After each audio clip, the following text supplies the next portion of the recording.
Many are upset over the Jake Paul and Mike Tyson fight, with some people claiming that it was rigged because many people bet a lot of money and they lost a lot of money. Allegedly, there's this script that got leaked showing how the fight was supposed to go down between Mike Tyson and Jake Paul. Jake Paul and Mike Tyson have just been hit with a lawsuit for pulling off one of the biggest scams in recent boxing history. What were you two thinking? Fans waited for 6 long months in anticipation of this so-called legendary fight, only to be served a scripted, disappointing mess. Sure, you might have had your reasons, but let's be honest, what was the point of hyping this event so much if you were just going to deliver absolutely nothing in return? You didn't just waste people's time, money, and energy, you toyed with the emotions of millions of boxing fans. The Jake Paul and Mike Tyson fight. Interesting. Script. How so? What do you mean by It's just script? weird. It just Like I- scripted in what way? no, I don't know. I actually really like Jake Paul. It just seems so. It's odd, bro. The timing. It's a timing. I mean, He it's fights obviously two- odd. No, he fights 2 no names, beats them both. How do you plan to make up for this disaster? Let me tell you, the damage is done. No one is ever going to believe in a real fight again. And it's not just your reputations that are in ruins. You've dragged the entire sport of boxing down with you. Congratulations, you've hit a new low. Well, X has spoken. The fight was scripted. Everyone is talking about this on X, and the script was actually leaked on X a few days ago. Fans shelled out millions for this chaotic mess. Pay-per-view buys, sold-out tickets, anticipation at an all-time high. But what did we actually get? A fight so fake even WWE fans were like, we've seen better. Jake strutted out with a $4 million payday. Tyson walked away with $20 million, and the audience left holding an empty bag. And just when you thought it couldn't get worse, a leaked script surfaces and a screenplay materialized around $130,000. Surprise, surprise, furious fans are now suing, calling this exactly what it was: false advertising at its finest. Reason and one reason only, and that is the money. He's getting paid so much money to do this. So that tells me he's getting bought. So again, it is sad that someone like Mike Tyson. Round 1 begins, and we all think maybe this won't be so bad. Tyson comes in with his classic moves, and Paul moves around like he's the next Muhammad Ali. Tyson lands a few jabs, Paul throws a quick combo. But wait, is this real? Tyson's timing was so off it felt like he was moving in slow motion, and Paul looked like he was just trying not to trip over his own confidence. So round 1 was supposed to go like this. The opening bell rings and Tyson, showing flashes of his old form, immediately stalks forward with his signature bob and weave style.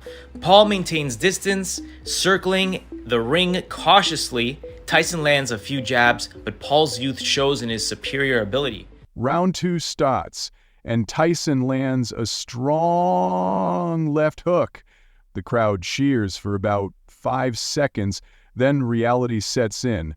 Tyson's energy is already low, and Paul, full of energy, like a kid on too much sugar, is bouncing around like it's just a playground fight. Prime. Round 2. Tyson comes alive, cutting off the ring more effectively. He lands a thunderous left hook to Paul's body that draws a collective gasp from the crowd. Paul weathers the storm using his reach advantage. By round 3, Paul's ego is fully inflated. He lands a decent right cross that briefly stuns Tyson.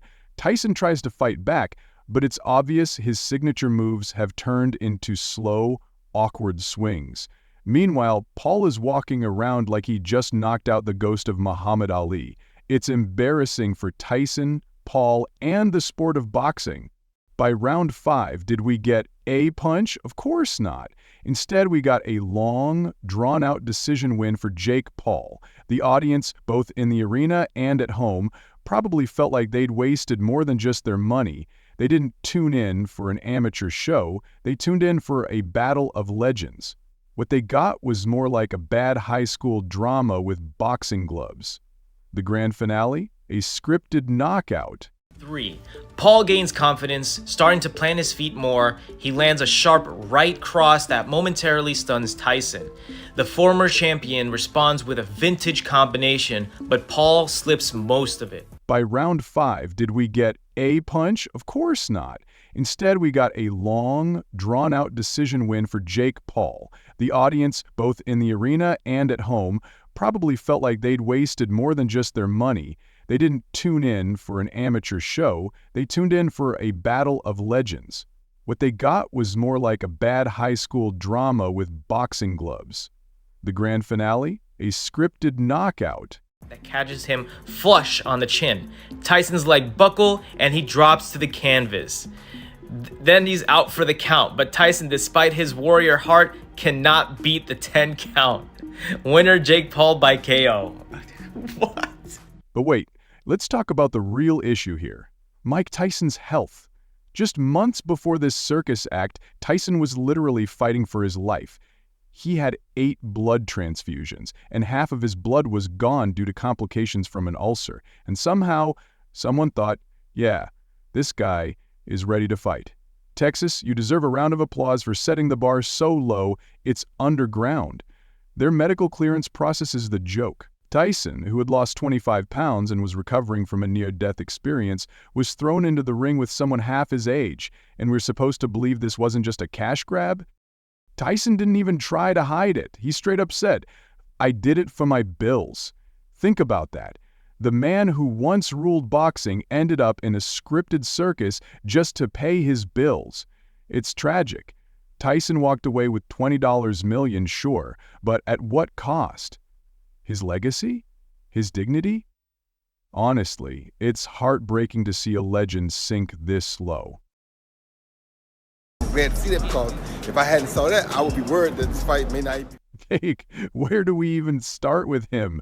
He constantly markets himself as the savior of boxing, but in reality, he's the one who's turned the sport into a circus filled with scripted antics and fake rivalries. Tyson Fury, a fighter who truly deserved so much more, has been reduced to just another pawn in Jake's self-serving game. Reason and one reason only, and that is the money. He's getting paid so much money to do this. So that tells me he's getting bought. So again, it is sad that someone like Mike Tyson... But let's not let Tyson off the hook here either. This fight wasn't about skill or legacy. It was all about the money. Jake Paul didn't just fight Tyson, he used him. Tyson was nothing more than a tool, a legendary name Jake needed to line his pockets with another payday disguised as a boxing match. This wasn't a competition, it was a cash grab dressed up as a historic event. Fans spent their hard-earned money on tickets and pay-per-view, thinking they were about to witness an epic clash. Instead, they got what felt like a YouTube parody of a real fight. The only thing missing was Jake vlogging mid-round about how he's revolutionizing the sport. Power at all? No. He hit you with one, you gave him the tongue. Only because the crowd, got turned up. Then Jake had the nerve to claim, "I didn't want to hurt Mike." Oh, please. Let's not pretend this was some noble act of restraint. Jake Paul isn't a hero sparing a legend. He's a businessman, exploiting every bit of Tyson's legacy for his own profit. And let's be real, Tyson knew exactly what this was. He even admitted he took the fight to pay his bills. Imagine being the heavyweight champion of the world, a boxing icon, and ending up as just a side character in Jake Paul's reality show. It's tragic. The backlash was brutal, and rightfully so. Boxing legends like Evander Holyfield and Buster Douglas didn't hold back in criticizing the fight. Holyfield called out Tyson's awful balance and movement, while Douglas slammed it as a cash grab that disrespected the integrity of boxing. And they're right. Tyson, once a dominant force, had become a sluggish shadow of his former self. Meanwhile, Jake strutted around like he had just reinvented the sport. You know you've crossed a line when... I'm just fighting to take care of my bills, basically. I don't have the stomach for this kind of no more. I'm more conscious of my children and those guys looking at my parents. I don't have that ferocity. I'm not an animal anymore. Does that mean we won't see you? For fans, the entire ordeal was a slap in the face. Pay-per-view outages and Netflix streaming failures only made things worse, turning the experience into a nightmare. You fork out top dollar for a fight that was promised to be thrilling, only to be left staring at buffering screens, or even worse, watching a painfully lackluster performance. It was like paying for a gourmet meal, only to be served stale fast food.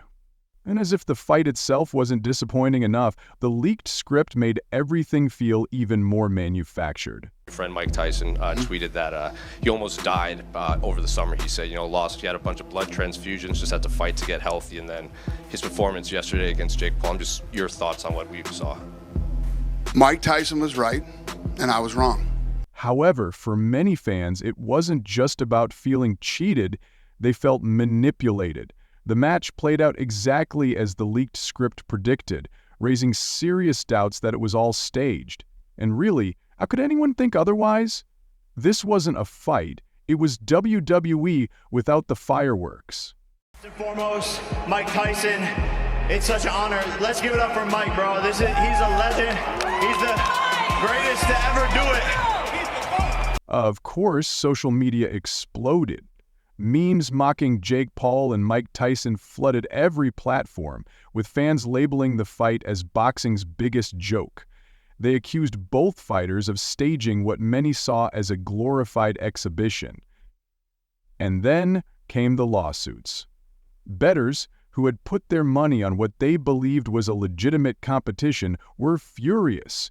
Who could blame them? Millions had been wagered on this circus, and the outcome felt as predictable as the ending of a soap opera. Everything. But my kids, to my children, I'm nobody.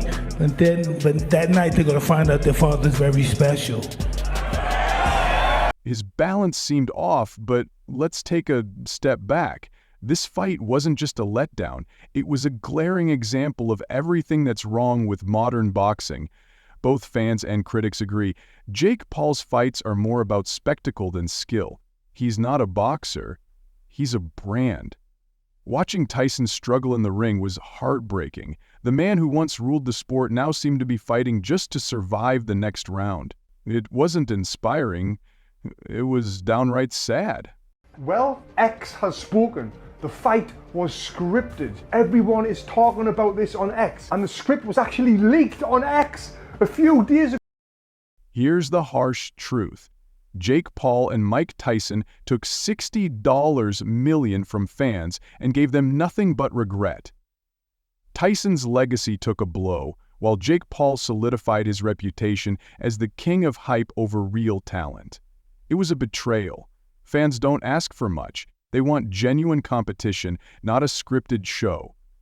If this is the future of boxing, we might as well add theme music and choreographed dance routines. At this point, it's clear they're not even trying to hide it anymore. I just think I can handle the situation. You gonna knock him out? I think I'm gonna hurt him. Tyson's revelation was clear. At the end of the day, it was a scam, a slap in the face to every fan who believed in it, and a mockery of a sport that once meant something. Jake Paul and Mike Tyson didn't just fail to deliver. They actively shattered any remaining respect people had for this kind of spectacle.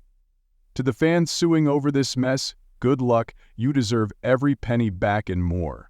As for Jake Paul and Mike Tyson, congratulations. You've officially turned boxing into a parody.